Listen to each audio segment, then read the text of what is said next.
Okay, let me talk about creating jobs in Sudbury. I've got some experience with this. There was a point when I started looking at the mining supply cluster, and I was sitting at a cafeteria table with a napkin, literally a napkin, and I started to write down how many jobs the mining supply cluster could bring to the city if it just kept growing the way it had grown between 1995 and 2001. And the answer was 20,000 jobs. 20,000 jobs is more jobs than came to all of northern Ontario in that period. 20,000 jobs is an unbelievable number.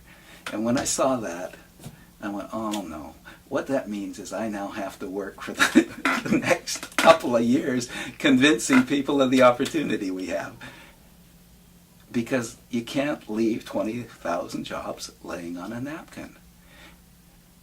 So we worked on that, and we've picked up another 5,000 of those 10,000, 20,000 jobs already.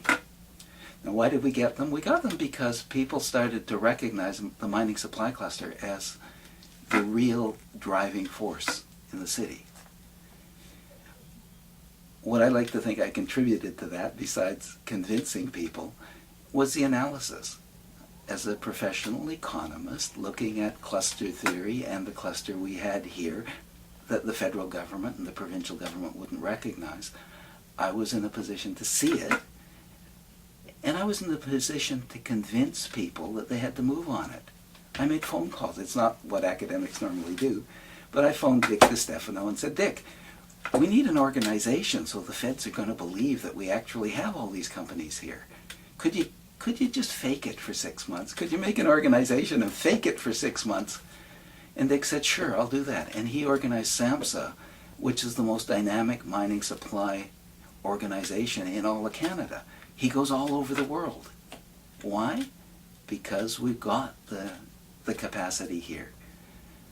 But I suspect if I hadn't phoned Dick, we wouldn't have had that organization. And I phoned Mike Atkins and I said, Michael, we need a magazine to convince everybody that there is an industry, because the people in Ottawa don't believe there's an industry unless there's an industry magazine. And Michael Atkins started that. Now, I didn't start it. I have to write a column for it.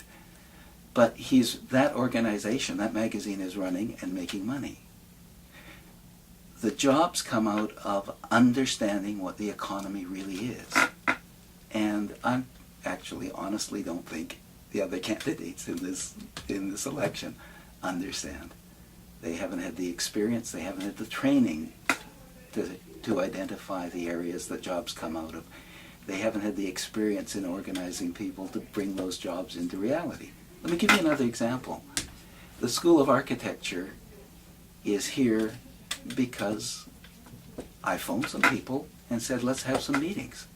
Oh, well, I should be fair. The School of Architecture is here because my daughter and I worked out this scheme, but it came out of analyzing the needs of forestry communities in Northern Ontario.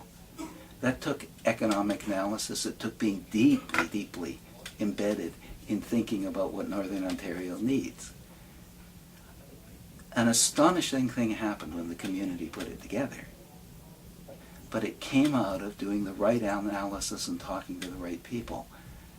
I've done that. I don't think other people have done it. Now, are there other jobs? Are there other opportunities? I can give you a long list of opportunities that we need to push, that I want to push. One of them, we should be creating a school of creative and performing arts here. Why?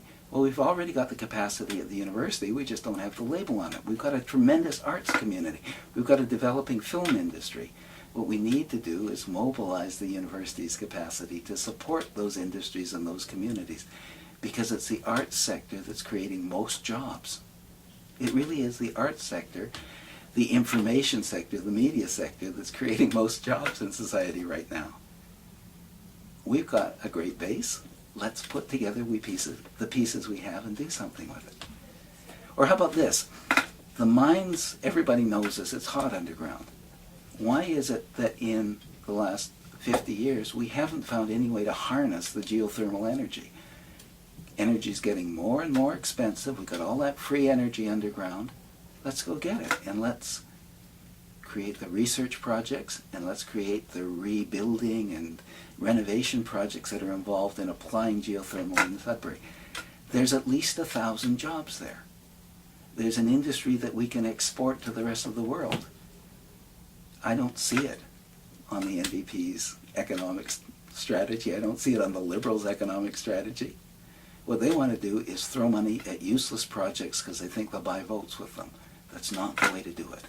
The way to do it is you start with an understanding of the economy. You pick a specific piece. You mobilize the community so it's ready to get those jobs, to create those jobs. You get the community to mobilize the government. It doesn't come from Queen's Park. We do it. They follow. So that's the kind of thing I want to be doing over the next little while.